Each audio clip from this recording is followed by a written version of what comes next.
tal? ¿Cómo están? Muy buenas noches y bienvenidos un día más a 8 Magazine.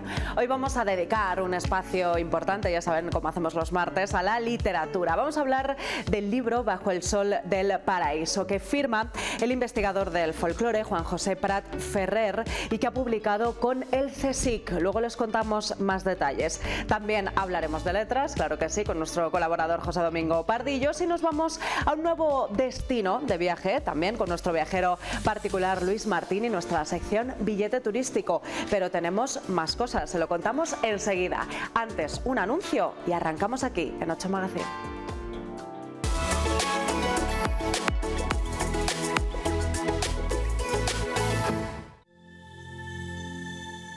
Segocer Porcelanosa, cocinas de calidad que conjugan a la perfección estética y funcionalidad. Son la ecuación perfecta, originales combinaciones que consiguen plasmar las últimas tendencias, creando un ambiente armónico. Consiguen conjugar los recursos prácticos y la funcionalidad con los mejores materiales y acabados, pero nunca dejando de lado el estilo, la elegancia y el diseño en continua evolución. Porcelanosa, productos de alta calidad, tecnología y diseño avanzado. No se equivoque, tenemos precios adaptados a cualquier presupuesto, con la calidad que nos caracteriza. Pregunte sin compromiso, financiamos su proyecto. Le invitamos a visitar nuestra amplia exposición y a disfrutar ahora de nuestras promociones especiales. Le esperamos en San Rafael El Espinar, carretera de Madrid-La Coruña, kilómetro 64. Y en Segovia, en José Zorrilla 134. Segocer Porcelanosa, hacemos su sueño realidad. Bueno, pues antes de comenzar nos vamos a echar un vistazo al portal de la Fundación Caja Rural, segoviaempleo.com. Estas son las últimas ofertas de empleo en Segovia y provincia de www.segoviaempleo.com, el portal gratuito de empleo de la Fundación Caja Rural. Clínicas Delta Terapias busca administrativo recepcionista para su clínica de fisioterapia en Segovia. Se busca soldador para importante empresa de ferralla en Segovia. Ofrecen incorporación inmediata para soldadores con experiencia o les formamos. Segovia Sur está buscando un administrativo contable que quiera formar parte de un equipo dinámico y en crecimiento. Klein S.A. busca incorporar a su departamento de mantenimiento y producción un ingeniero. Se busca encargado de centro de lavado de coches a presión con conocimiento de fontanería y electricidad. Cárnicas Pedro Gómez necesita incorporar a un repartidor para transportar carne de vacuno desde su central en Segovia a sus clientes de la provincia, Madrid, Valladolid y Burgos. Residencia situada en Aguilafuente, Segovia, precisa contratar un gerocultor. Clínicas de Alta Terapias busca persona dinámica, enérgica y resolutiva para desempeñar funciones de fisioterapeuta en su clínica de fisioterapia y otras especialidades. Se necesita administrativo a media jornada para trabajar en un restaurante de Segovia capital. Se precisa conductor de camión en empresa constructora, con experiencia, preferible residencia en Segovia. Se precisa personal para ayudar a domicilio en Navafría, 1 hora al día, de lunes a viernes, en horario de mañana a convenir. BIM Suntory Spain busca operador de producción. Importante grupo de automoción a nivel nacional selecciona asesores comerciales, perfil junior o senior, en venta de vehículos nuevos y de ocasión. Restaurante El Jardín en Ontoria selecciona un camarero para desarrollo de funciones propias de la categoría, tanto en barra como en sala. Contratación indefinida a jornada completa. Y recuerda, tanto si buscas trabajo como si quieres publicar una oferta, entra en Segovia Empleo, el portal de Caja Rural.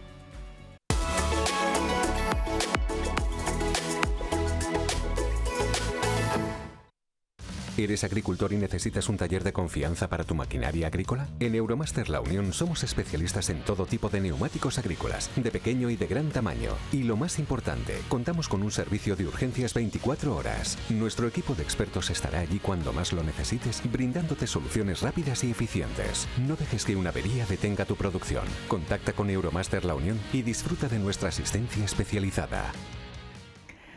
Pues comenzamos. El investigador del folclore Juan José Prat Ferrer publica ahora la obra Bajo el árbol del paraíso, que además está publicada con la colaboración del CSIC. Nos acompaña esta noche Juanjo, bienvenido. Muchas gracias. Un placer.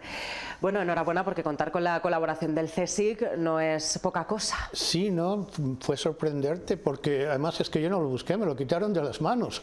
O sea que parece que les interesaba mucho lo que estaba haciendo, sí. Ahí vemos ese título, ¿no? Bajo el árbol del paraíso, esa historia de los estudios sobre el folclore. Y sus paradigmas. Así es. ¿Qué conclusiones encontramos en este libro? Bueno, es muy curioso porque es realmente la historia del hombre, el hombre como hombre y mujer, cultos, cuando se interesan por los hechos populares y cómo se han desarrollado teorías y métodos de investigación y qué es folclore y qué no lo es y todo eso hasta nuestros días. Y cómo han ido cambiando de acuerdo a las modas, las cuestiones políticas, las cuestiones geográficas y todos los intereses que se han movido, ¿no? Los diferentes tipos de cultura, la involucración o no de las universidades, etcétera, etcétera. Es muy interesante conocer nuestro folclore. Estos días lo hablábamos en otras entrevistas, Juanjo, porque el folclore es mucho más, ¿no?, que música, bailes, es un conjunto de tradiciones y de costumbres. Exacto. Perpetuadas en el tiempo. Exacto.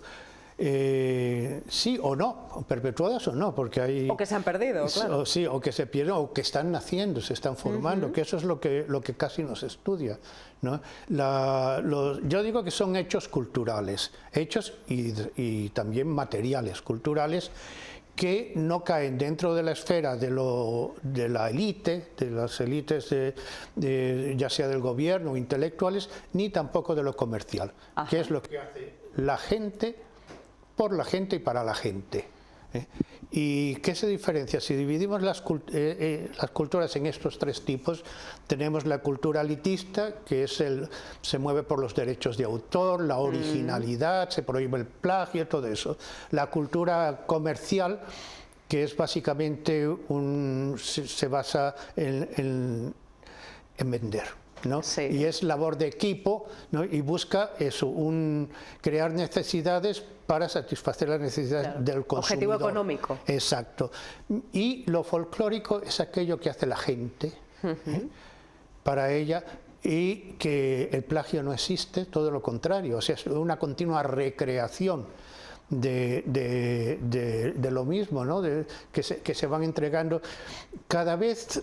Antes se hablaba a través de las generaciones y tal, pero eso era en el siglo XIX. Hoy día, con las comunicaciones tan rápidas, los hechos se difunden con una rapidez asombrosa. Sí.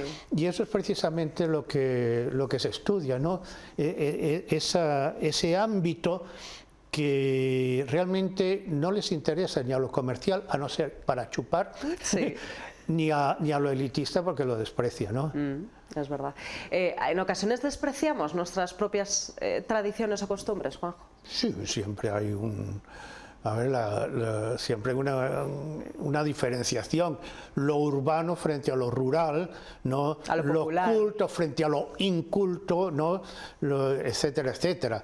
Después hay el lado contrario, los que se enamoran de todo eso, ¿no? Entonces, y después hay también aquellos que viven con la nostalgia, ¿no? Que están con la idea de que no se pierda, que las supervivencias hay que mantenerlas, etcétera, etcétera. O sea, que hay todas estas series de fuerzas que muevan a los individuos. Que luchan entre ellos, sí, efectivamente. En muchas ocasiones esas tradiciones, ese folclore, ¿no? Ese conjunto de costumbres, como decíamos, evolucionan y se convierten en otra cosa que no tiene por qué ser peor que lo que ya había, ¿no? No. Yo creo que todo se transforma. Si vemos que es una continua recreación, yo me he movido mucho en el ámbito de la narración, las narraciones, sobre todo orales, pero también escritas, ¿no? Y cómo las narraciones se van adaptando a las épocas, a las culturas, a las situaciones ya sea económicas, políticas, geográficas, etcétera, etcétera. Y vemos un mismo cuento cómo ha sobrevivido gracias a que se ha modificado, se ha adaptado. Sí. ¿Quién lo adapta? La gente, ¿no? Entonces es eso, precisamente es esa forma de esa continua recreación lo que llama la atención y lo que es materia de estudio. Quizá una de las, porque el folclore, la folclorística, como yo la llamo folclore a la materia de estudio, folclorística a la disciplina que lo estudia. Obviamente recibe influencias de otras ciencias, de la antropología, de la psicología, pero también de la biología, curiosamente, ¿no? Porque todos sus parámetros, sus formas de pensar, muchas veces copian de la biología, o sea, hablan de contaminaciones, hablan de la vida, ¿no? Que cómo nace, cómo se forma, cómo muere, ¿no? Entonces, muchas veces vemos que otras ciencias nos prestan sus saberes para que nosotros podamos estudiar, ¿no? Tener, sobre todo, una visión un poco más amplia. Y material para poder pensar, ¿no? Instrumentos para poder pensar, para poder clasificar y para poder comprender todo esto. Juanjo, ¿cuál es ese árbol del paraíso? El árbol del paraíso es un mito, ¿no? Yo me he movido mucho en el estudio de los mitos, he pasado muchos años enseñando lo que es el pensamiento mítico, ¿no? Buscaba un título que no fuera pesado, no intelectualmente. Entonces, historia de los estudios sobre el folclore y sus paradigmas está muy bien como subtítulo, pero algo llamativo bajo el árbol del paraíso. El árbol del paraíso nos lleva a la edad de oro, porque la mentalidad humana, sobre todo la nuestra occidental, se ha movido bajo dos parámetros. Uno es que hubo una edad de oro y todo ha ido degenerando. Que todo ¿no? es peor que aquel momento. Cualquier tiempo pasado fue mejor, ¿no?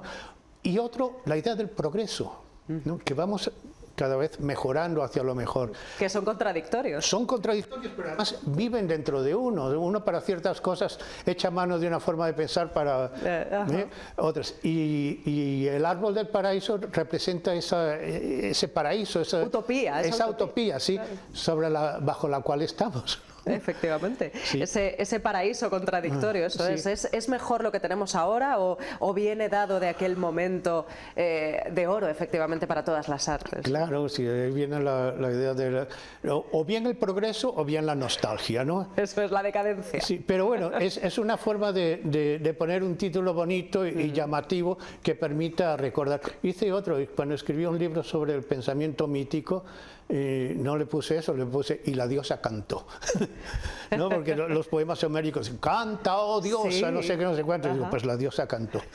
Y entonces sí, son formas es el truco, ¿no? De encontrar un buen título para una obra. Llamativo, efectivamente. Sobre todo una obra tan pesada como esta, porque... Juanjo, ¿a quiénes va dirigido? ¿Quién es el público objetivo pues de este libro? A los estudiosos.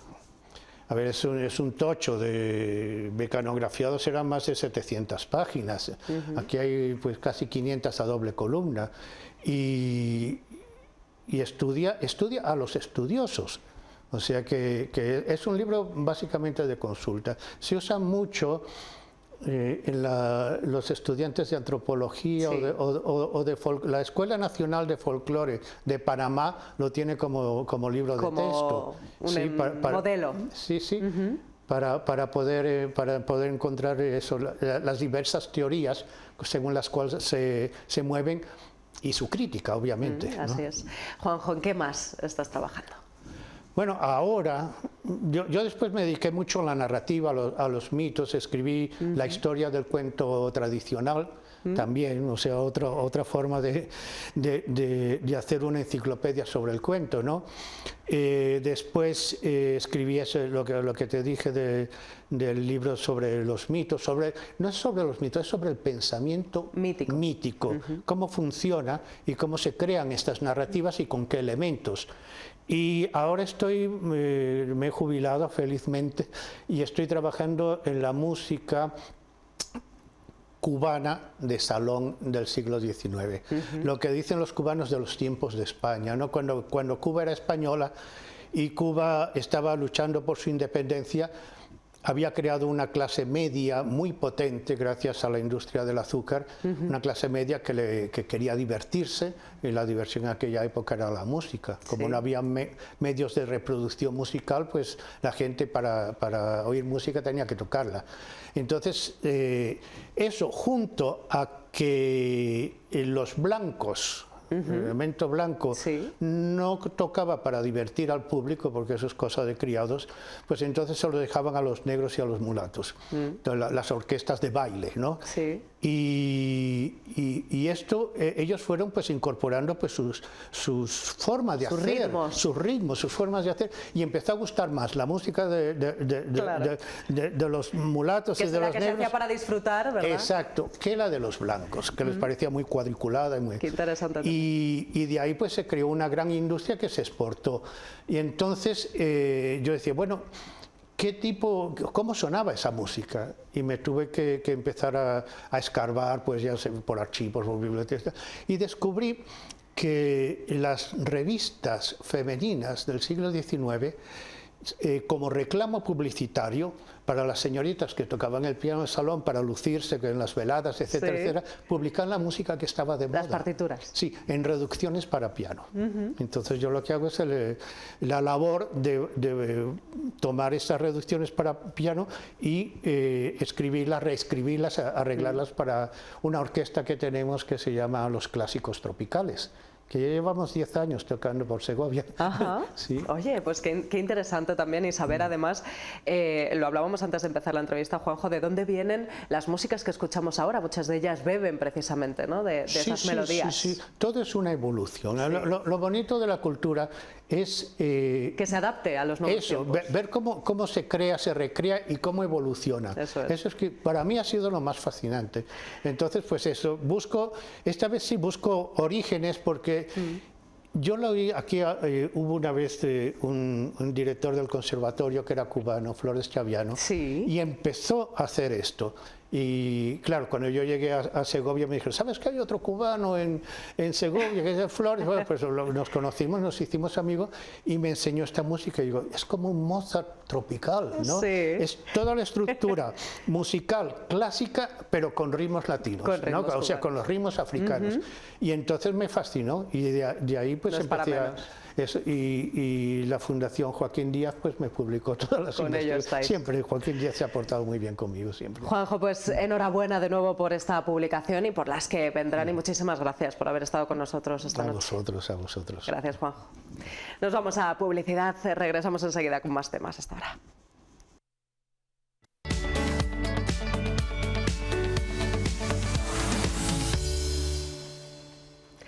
Pues sí, vamos a seguir hablando de letras, y en esta ocasión dedicamos estos próximos minutos a la literatura de terror y también a la literatura, Pepe, buenas noches, más espiritual, ¿no?, dedicada al Día de Todos los Santos. Exactamente, yo creo que es un día también muy especial, ¿no? Es un día en el que quieras o no te remueve por dentro, no te acuerdas de tus seres más queridos, de los que ya no están, y bueno, pues en la literatura pasa un poco igual. Antes la verdad es que había 3 libritos y ahora hay de todo, para todos los gustos, desde cualquier punto de vista, y para niños, jóvenes, y bueno, la verdad es que es un día también, yo creo que para sentarnos, para disfrutar, y si es con un librito también, pues a lo mejor nos toca un poco más la fibra. Fíjate que días más buenos para estar en casa, ¿verdad?, con la mantita y un buen libro y disfrutando de la literatura. Pepe, que decías que hoy en día hay libros, bueno, no vamos a decir del género terror, pero bueno, el misterio, desde muchos puntos de vista diferentes, ¿no? Tenemos, por ejemplo, de investigación o de literatura fantástica, para pequeños, para mayores, de Segovia, que lo veremos alguno. O sea que hay una gran variedad, y me imagino que estos días la gente os los pide. Exactamente, la gente, lo que más hemos notado en el comercio en general, nosotros también en las librerías, es que según se acerca empiezan los niños ya con el truco trato.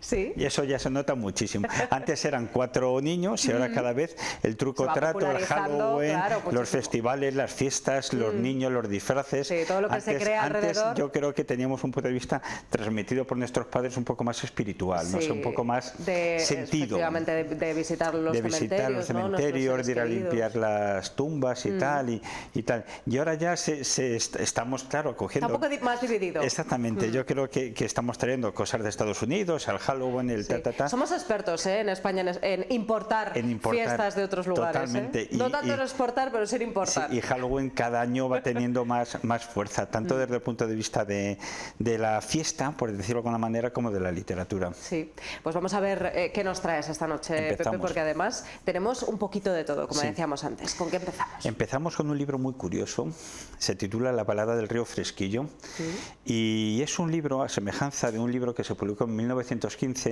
en Estados Unidos por un poeta, que es la antología de Sponreiber, en el que él quiso dar voz a los muertos.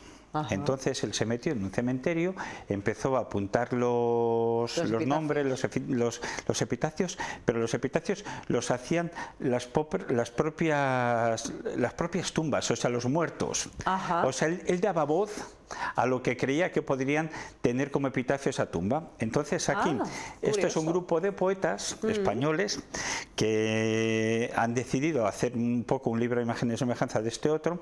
Se han ido a un pueblecito de Teruel que se llama Alcaudete de la Vega, han estado pasando por el cementerio y han cogido los nombres de las familias.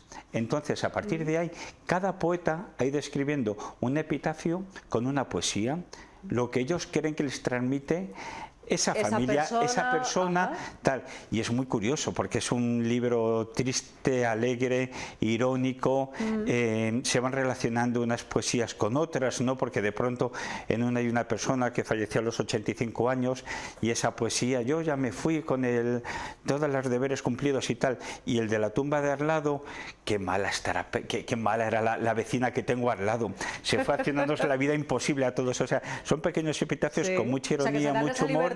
También totalmente. De imaginar eso es. Cómo, o sea, no se documentan antes de esa persona, o sea, simplemente con el nombre o con la familia, con los apellidos.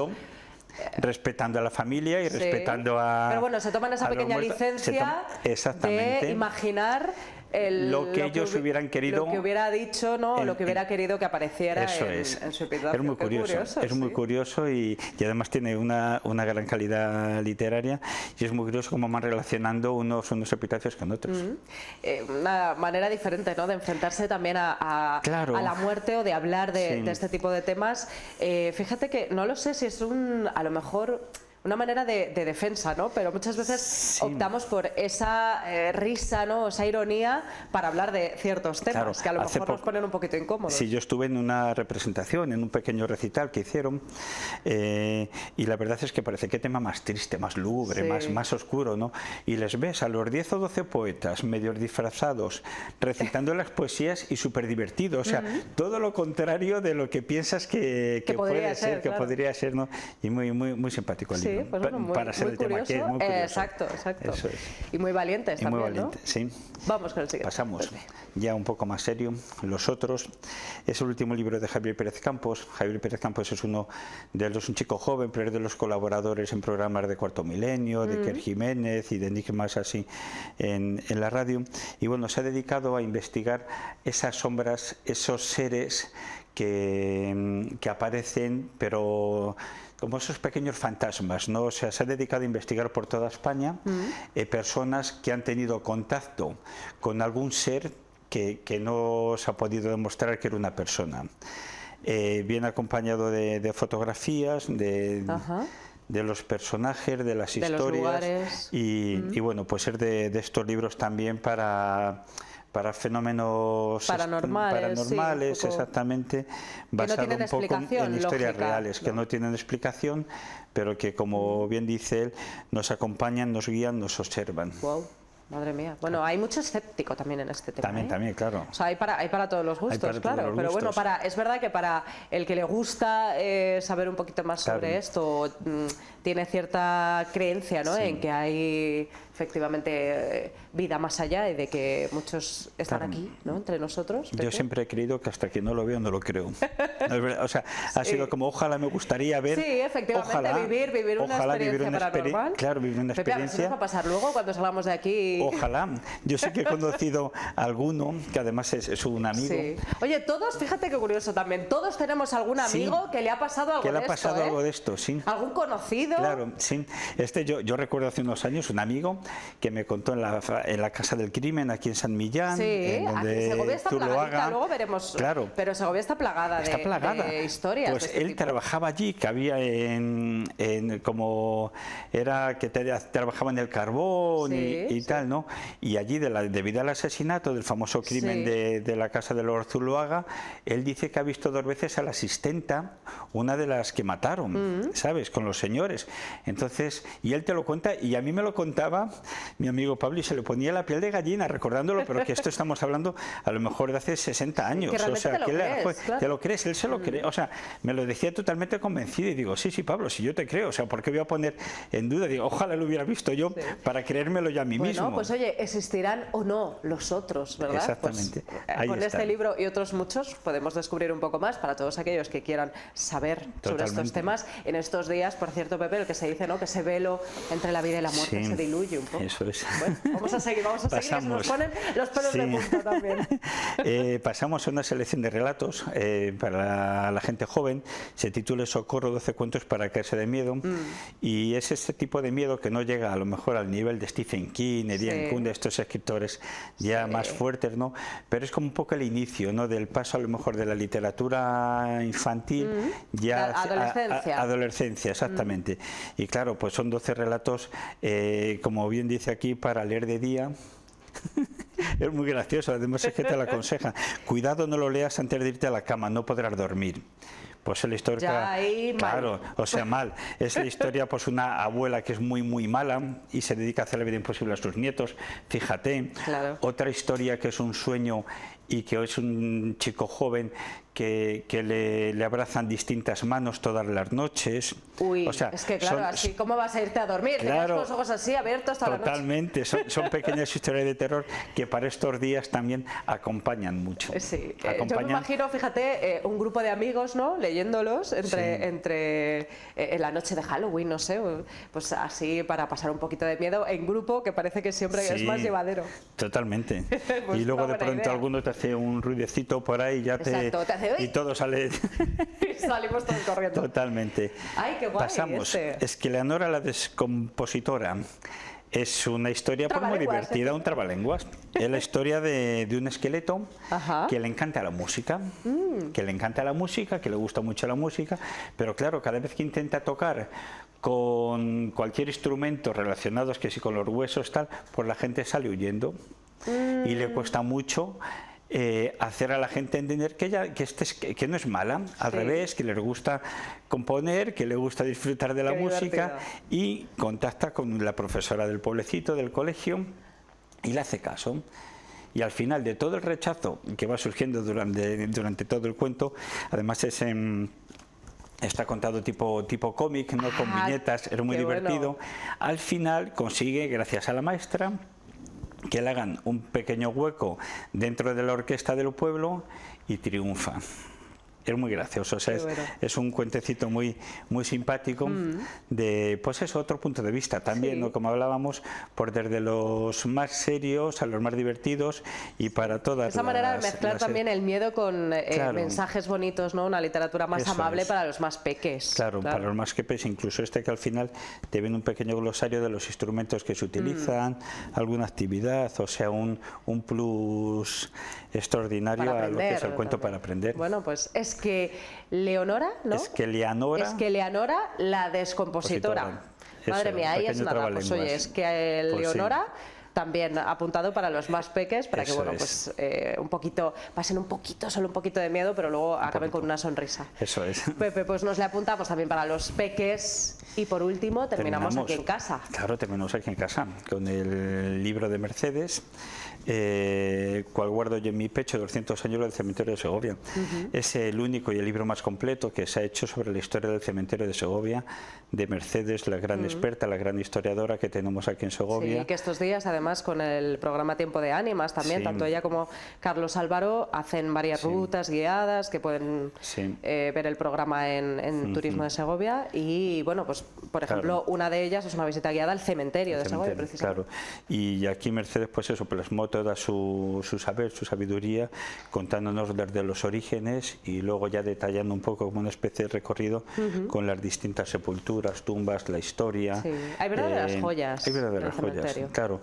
Y que normalmente no lo sabemos o no las apreciamos, ¿no? Y sí que... Tanto de personas pues, ilustres, ¿no? Allí enterradas como de, bueno, pues esos detalles que ha dedicado la familia a un ser querido y que realmente son de valorar. Muchas veces pasa un poco igual, o sea, lo tenemos como un tema tabú, como un tema triste y sin embargo son pequeños museos, o sea, pequeños museos tanto de pues aquí tenemos Zuloaga, o sea, tenemos auténticas esculturas y obras de arte y bueno, pues esta es una pequeña guía para aprender, para disfrutar y para conocer un poco más este cementerio que estos parte de días se ponen hasta arriba. nuestro Parte de la patrimonio. historia. Así es. Yo creo que cada vez, fíjate, Pepe, que son cada vez más populares este tipo de actividades relacionadas, o sea, visitas al cementerio, por ejemplo, relacionadas con el patrimonio, ¿no? Sí. O con, en este caso, el Día de los Santos. Pues bueno, pues literatura de terror relacionada, ¿verdad?, con estos días especiales, con esta, en torno a la celebración de Halloween y del Día de los Santos. Pues ya saben, si quieren pasar un poquito de miedo o mucho miedo, pues hay para todos los gustos. Totalmente. Pepe, muchas gracias. Nada, gracias como a ti, siempre. Carlota. Nos vemos la próxima semana. Hasta Un la semana placer. que viene. Nos vamos a publicidad y estamos de vuelta en 5 minutos.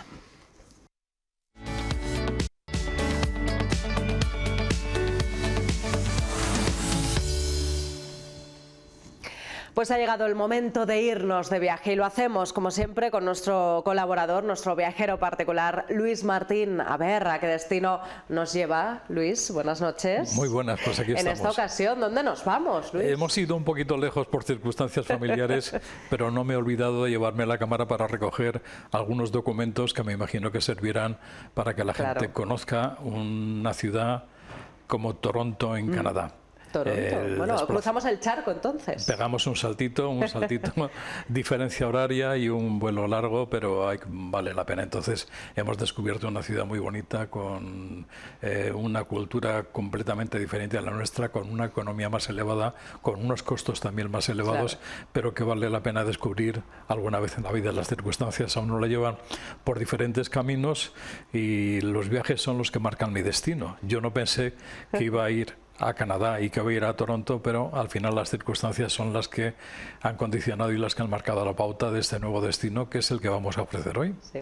Creo que es, Luis, la ciudad más grande y más poblada de toda Canadá. Y está condicionada al gran lago, el lago Ontario, que es el que condiciona prácticamente toda la ciudad. Es grandísimo. Eso no te parece un lago, parece que estás en el mar por las grandes dimensiones que tiene. Y si tienes la oportunidad de embarcarte para ir a una de sus islas, pues descubrirás todo lo que tienes a tu alrededor, y es que no tiene finales el lago, no tienen problemas de agua, lógicamente. Claro, desde luego. Además, creo que sorprende, nos encontramos con una ciudad, ahora lo veremos, muy parecida a Nueva York, dice la gente que ha viajado. Pues muy parecida a Nueva York, hasta el punto de que algunas de las películas que estamos viendo donde se refleja o cuentan que están en Nueva York no están en Nueva York. ¿Es Toronto? Están en Toronto.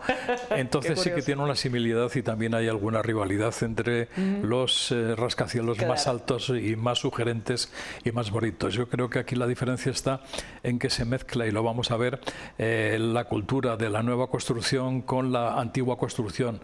Las antiguas casas victorianas están en el entramado de los rascacielos, y entre las casas victorianas y los rascacielos están las parcelas de zonas verdes y urbanas que se mantienen como hace muchísimos años, antes del desarrollo, antes de que los ingleses descubrieran Toronto, pues ya estaban allí esas edificaciones que nosotros hemos querido recoger, justo para contrastar entre las edificaciones actuales, los rascacielos, sorprendentes todos ellos. Te tienes que habituar para vivir en estas zonas. Yo viví en uno no demasiado alto, pero cuando me subí a la torre CN de comunicación, si vibra un poquito la torre, pues sí que te da, ¿verdad? Son 553 metros, pero hay que subir, hay que ir. Ya que estás allí, te tienes que meter por la zona financiera y tienes que atreverte a subir hasta arriba. Hay un restaurante giratorio y vale la pena, hay que decirlo, que vale la pena, que todo lo que se ve desde la torre no se ve desde otro lugar.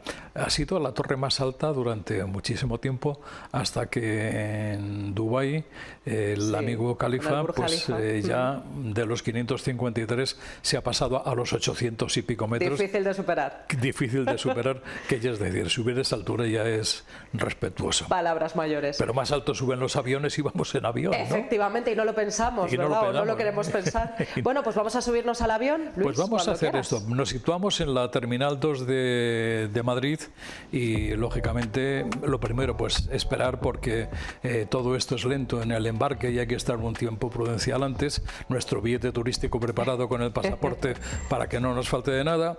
Y el vuelo, que son 8 horas, pues tiene entretenimientos diferentes. puedes estar viendo una película o coger el programa donde te va indicando el desarrollo del viaje que estás llevando a cabo hasta llegar a Toronto.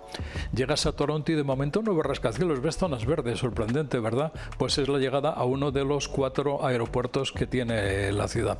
Pero enseguida nos vamos a meter en el centro de la ciudad y descubrimos los primeros rascacielos.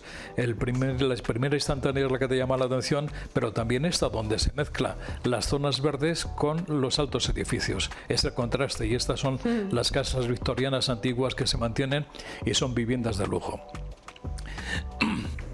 Para moverte lo mejor es el metro.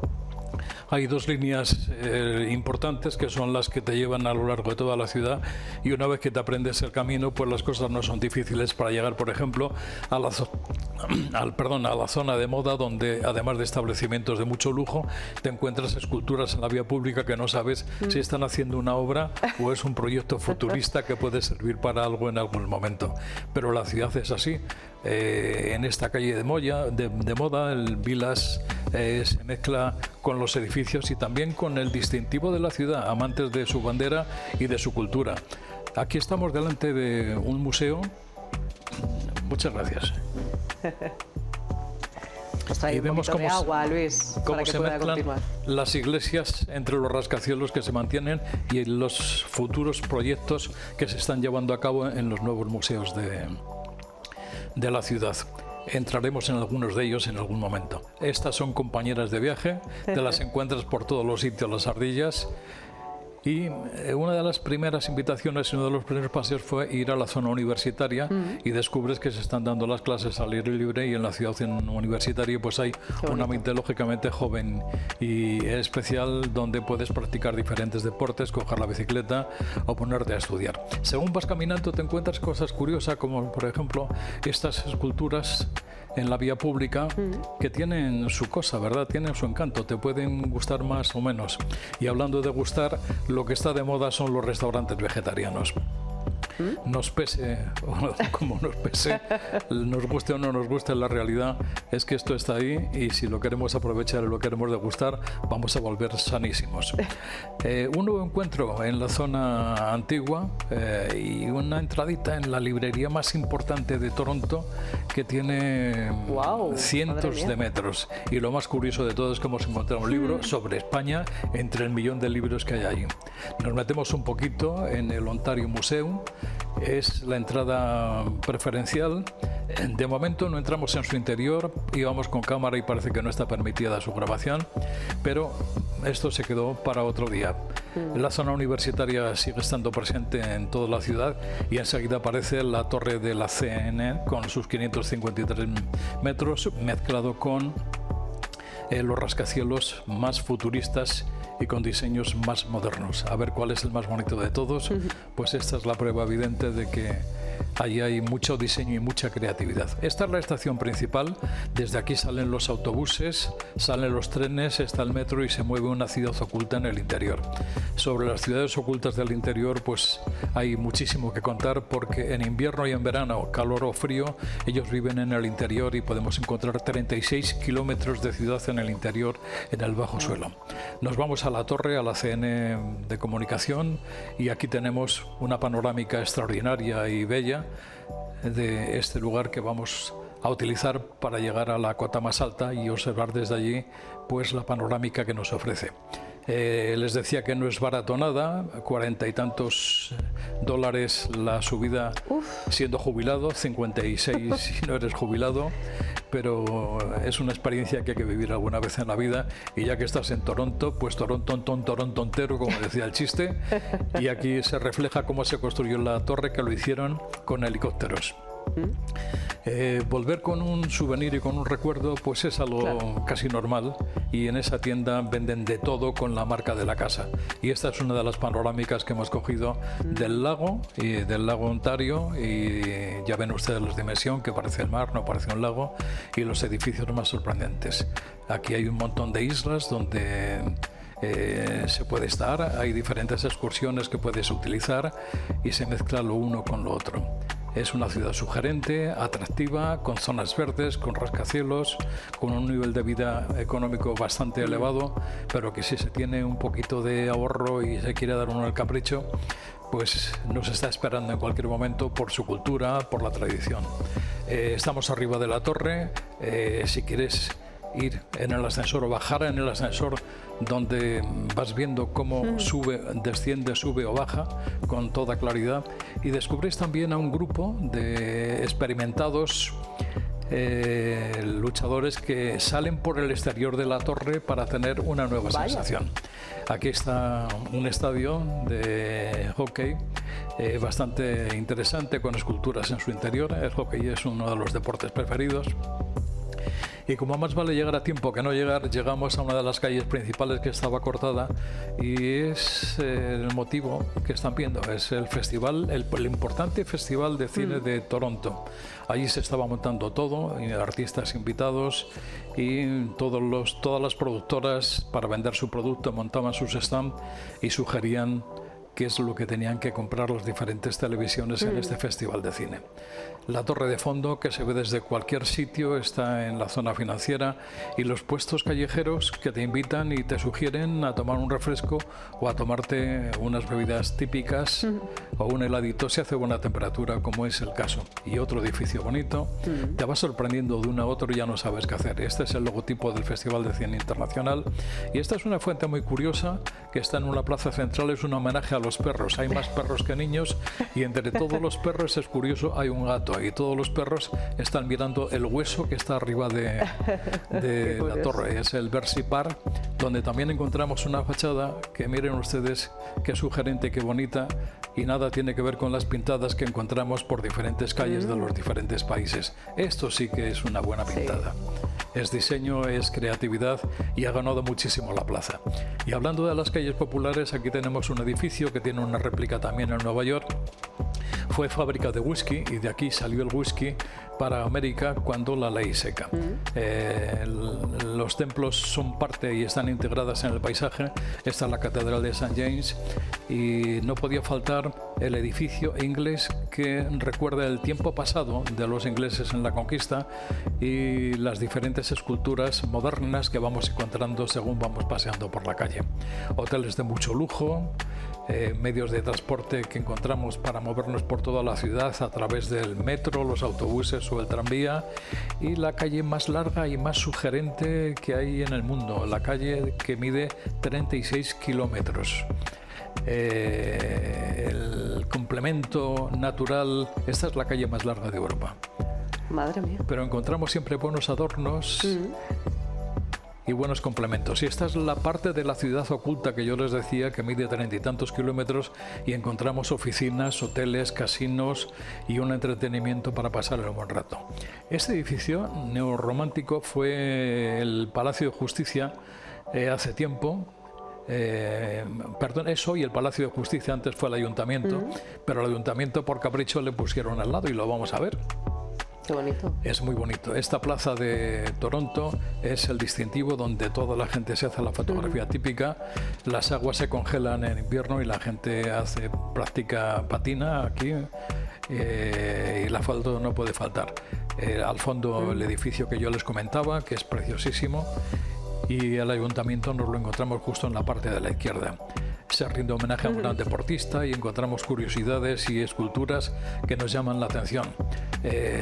Con la afición que hay al deporte, hay establecimientos especializados en gastronomía deportiva, y había que tomarse pues una hamburguesa y los platos típicos que allí se sirven en estos establecimientos temáticos, donde un buen dulce de tofe no falta en la mesa.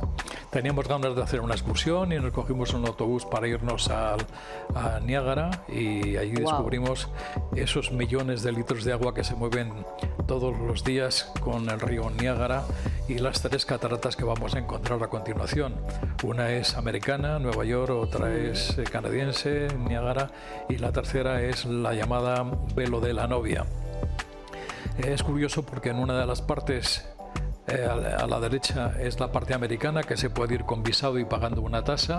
Estás en América del Norte, y aquí estás en Toronto, en Canadá, en un paseo paralelo que está junto a las cataratas del Niágara. Para los más atrevidos podemos hacer un tipo de navegación que ahora descubrirán, pero antes nos tomamos un café en ese edificio que han visto, que es el complemento a un buen viaje por las cataratas del Niágara, donde encontramos todo lo que necesitamos para pasar un buen día de fiesta. Podría ser un atrevimiento embarcarnos en estos barcos. Los que tienen el impermeable azul son americanos, los que tienen el impermeable rojo son canadienses. Esa es la parte americana. Y son muchas las personas que se embarcan, nunca mejor dicho, en ese proyecto para llegar lo más cerquita posible a las cuevas a las cataratas del Niágara. Y lo pensamos un poquito, vimos los precios, 36 euros, Madre y dijimos, mía. pues nos vamos a embarcar también en esta aventura. Nos dieron el impermeable colorado, que era el de los canadienses, y entramos en el crucero para llegar cerquita a la catarata más grande. El panorama es impresionante.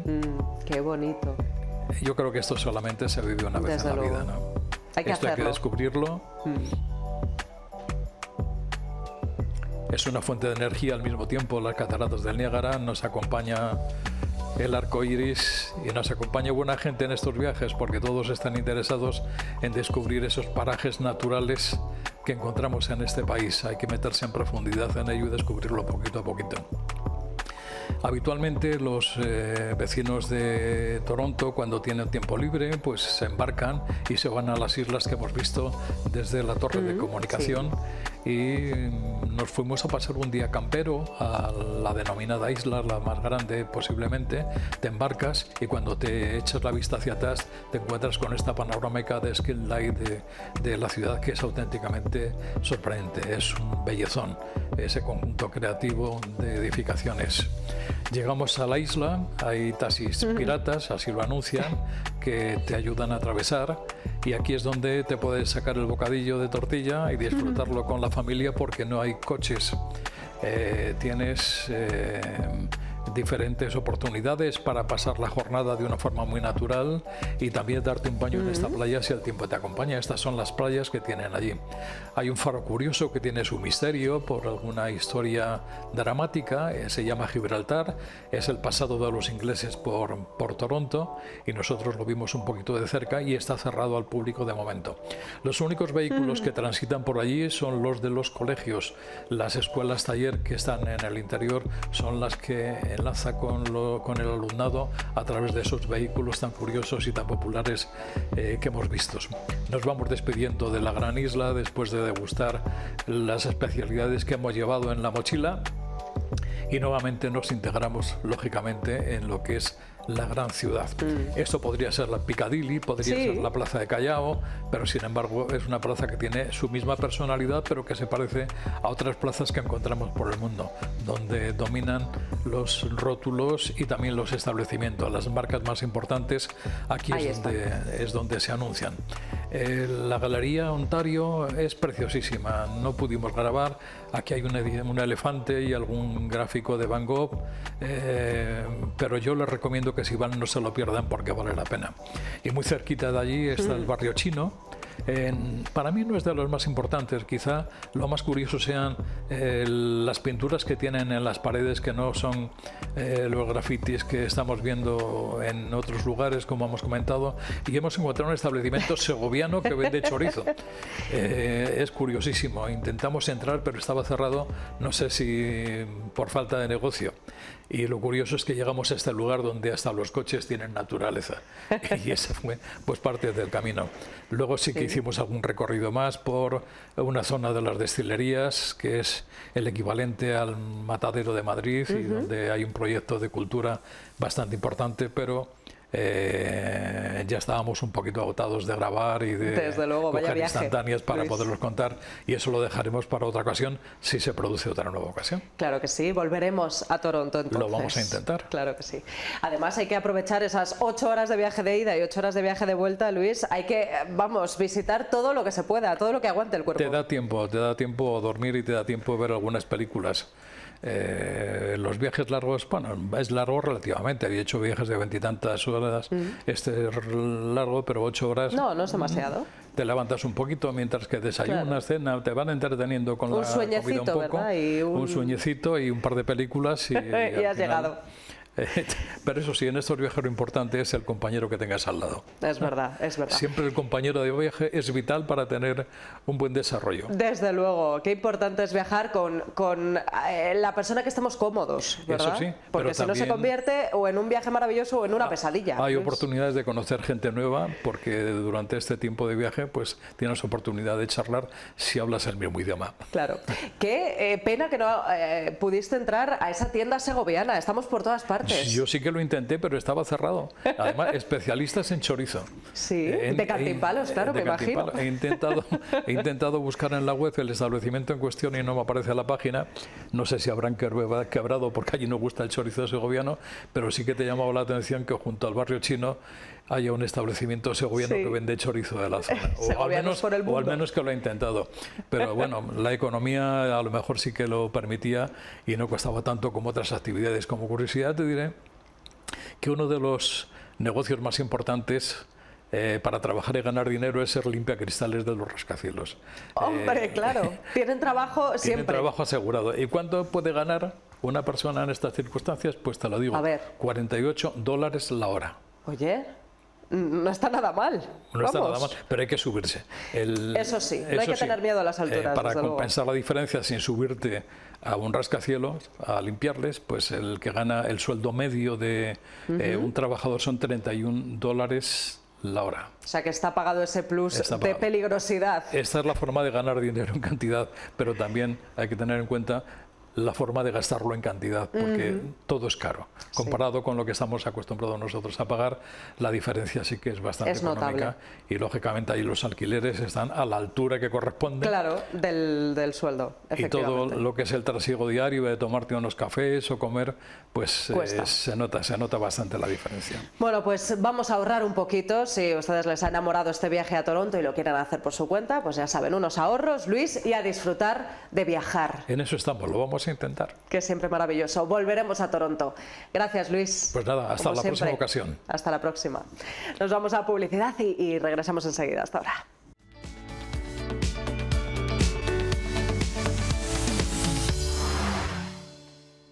Pues estamos de vuelta, recuperados ya de ese viaje por Toronto. Volvemos a la ciudad de Segovia, donde este fin de semana se dieron cita fotógrafos minuteros llegados de otros puntos de España, y lo hicieron para poner en valor esta antigua profesión que tuvo su máximo esplendor durante los años 20 del siglo pasado. Un encuentro que celebraba ya su edición número 14 y que recuperaba esta tradición en la que el fotógrafo, como van a ver, convertía la calle en su estudio. Para comprender la profesión de minutero hay que viajar a cuando la vida aún no era en color.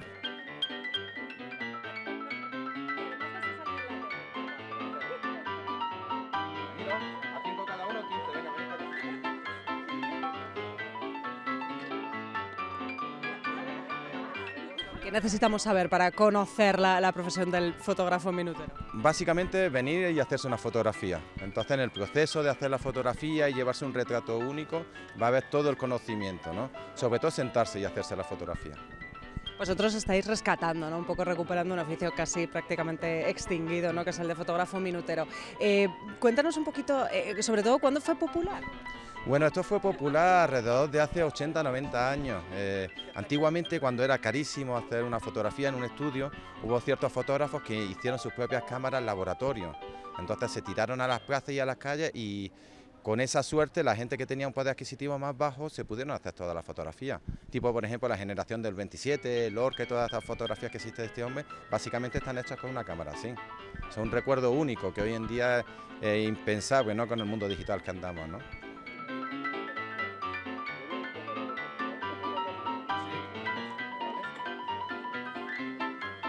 Eran la alternativa de quien no podía pagarse un estudio fotográfico, retratando en plena calle a amigos, familias enteras o a aquellas parejas que querían inmortalizar ese romance de verano para que no acabara nunca.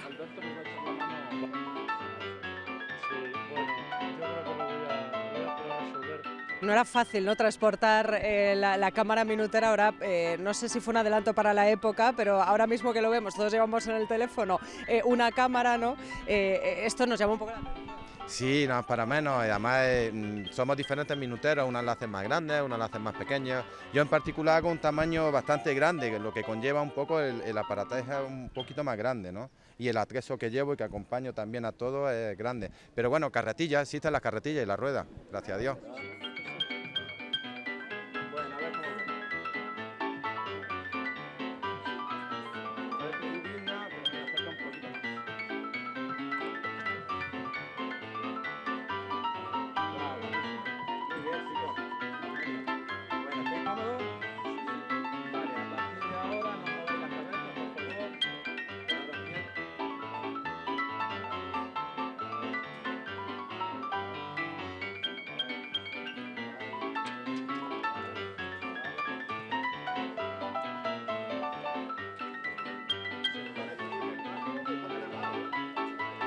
Un antecedente del fotomatón, aunque la imagen tardaba bastante más en revelarse, en ocasiones hasta 10 minutos.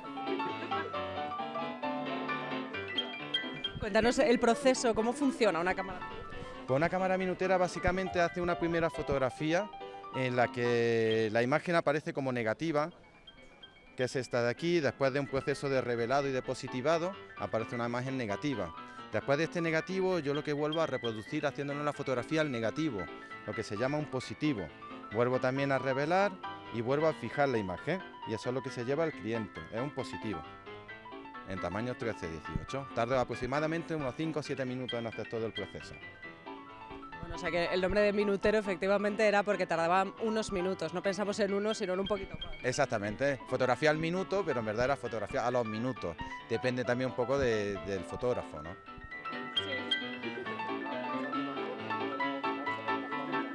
La caja es muy sencilla, si queréis ahora la muestro en cámara. Es un objetivo, empieza por un objetivo donde va a entrar la luz, donde va a aparecer la imagen, ¿no? Un espejo mate donde se va a reflejar esa imagen. Y lo que va dentro es un papel fotográfico. Ese papel fotográfico va a captar la imagen latente y, como he explicado anteriormente, ese proceso lo tengo que revelar, es donde aparece la imagen, y la tengo que fijar, que es lo que se va a quedar estable la imagen. Y después eso es lo que primero que aparece el negativo, y del negativo al positivo.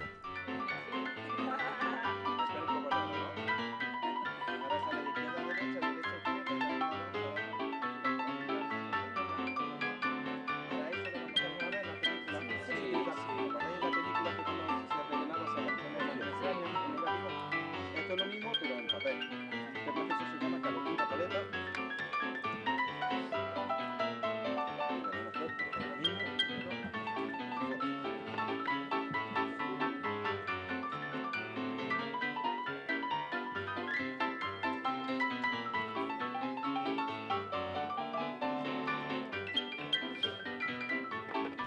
¿Qué os dice la gente cuando ve este tipo de fotografía hoy en día, que estamos acostumbrados a llevar la cámara en el teléfono, ¿no?, y hacer muchas fotografías que muchas de ellas no valen para nada?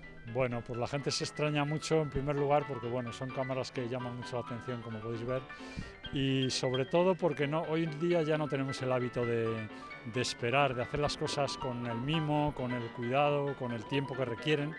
Y esto es completamente diferente a un teléfono móvil. No podemos pretender tener la foto en el instante. Esto lleva un proceso que tiene un laboratorio dentro y lleva el tiempo que lleva.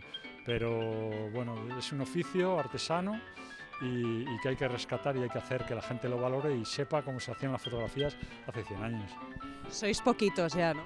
Bueno, somos poquitos. La verdad es que ha habido un tiempo en el que el oficio estuvo prácticamente en vías de extinción, pero sí que es cierto que en España ahora hay un grupo de fotógrafos como yo que estamos intentando que se vuelva a tener en cuenta y que se conozca, y bueno, estamos intentando salir a las calles y a las plazas siempre y cuando, claro, las autoridades nos lo permitan, que ese es otro asunto que también hay que tener en cuenta.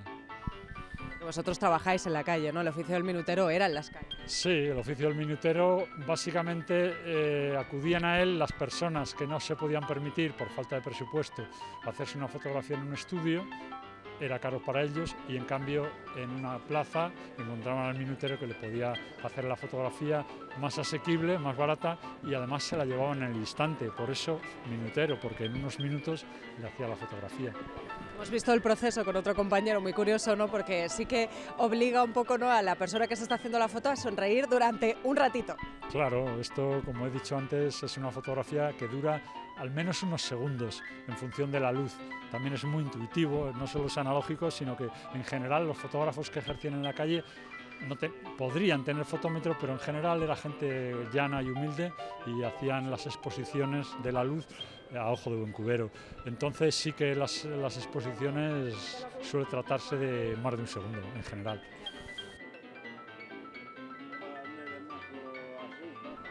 Vemos que nos llevamos la foto en blanco y negro, ¿no? O sea que volvemos un poco a esa época donde la vida todavía no era en color. Exactamente, sí es verdad que uno en su casa, con los críos, incluso la puede colorear con acuarela, con lápices, y siempre da una oportunidad al color en ese aspecto, ¿no?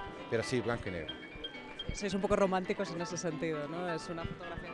Sí, la verdad que sí, somos más románticos, nos hemos quedado en una época, ¿no?, donde pensamos que también se está resurgiendo un poco, ¿no?, porque hoy en día con el mundo digital, con la inteligencia artificial, todo está quedando un poco falseado, ¿no? La gente no se lo está creyendo, ¿no? Cuando estás viendo una fotografía real, analógica, en el proceso, en todo, en la creación, en lo artesano, eso no tiene un precio, hoy en día es el siglo que más imágenes se están haciendo y las que menos va a quedar. Gracias a cuatro locos como yo, que queremos retomar un poco eso, estamos reforzándolo, ¿no?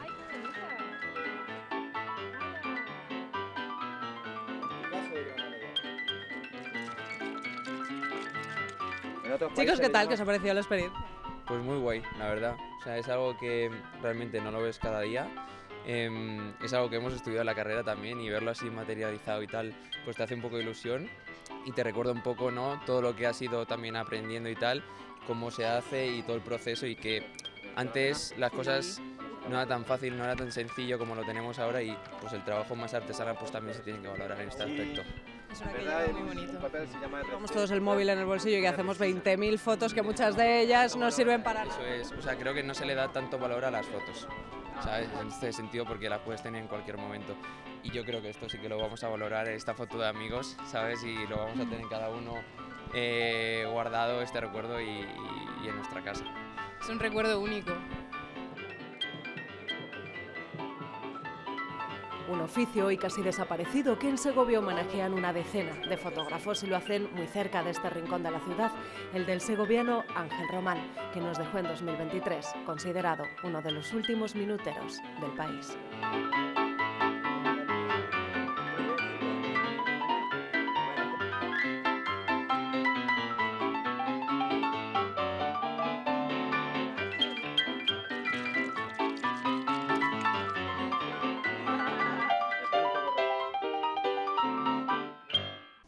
Bueno, pues ha llegado el momento de la despedida. Esperamos que hayan disfrutado una noche más aquí en 8 Magazine. Volvemos mañana para seguir contándoles toda la actualidad de Segovia capital y de la provincia. Ahora se quedan con los sexmos de la comunidad de la ciudad y tierra de Segovia en ese programa especial. Adiós, feliz noche, hasta mañana.